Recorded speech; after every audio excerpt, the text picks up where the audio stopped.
చూసిన వాళ్ళు చూసినట్టుగా ప్రీ ఆర్డర్ చేసుకోండండి. అంత అద్భుతంగా ఉంది పీస్. అసలు వీటి గురించి అడగక్కర్లేదు ఉన్నాయా? లేవా? అని. చాలా వచ్చింది. కంప్లీట్ గోల్డ్‌లో డిజైన్ చేసినట్టే వచ్చింది చూసారా? ఇదంతా కూడా మంచి పింక్ రూబీ స్టోన్స్.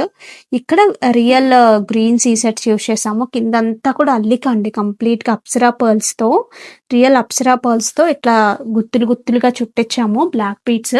మీకు ట్రెడిషనల్ వేర్‌కి ఎంత సూట్ అవుతుందో వెస్టర్న్ వాటికి కూడా చాలా బావుంటుంది. స్కర్ట్స్ అలాంటి వాటి మీద కూడా అల్టిమేట్ ఉంటుంది. అస్సలు మిస్ అవ్వద్దు. నేను ఇలాంటి జుమ్కీస్‌తో పెయిర్ చేశాను. మీరు మంచి మంచి స్టడ్స్ పెద్దవి అట్లా చేసినా చాలా బావుంటుంది. Just 1160 free shipping. 1160 ఫ్రీ షిప్పింగ్‌లో పీస్ అయితే నెక్స్ట్ లెవెల్ వచ్చింది. లాస్ట్ టైమ్ ఇలాంటివి చూపించినప్పుడు చాలా మంది అడిగారు. బట్ అన్ని పీసెస్ మనం రీస్టాక్ చేయించలేకపోయాము. ఇవైతే గనక హ్యూజ్ డిమాండ్ వస్తుంది ఖచ్చితంగా. So, Hari up and link కావాలి అంటే లింక్ అని కామెంట్ చేయండి.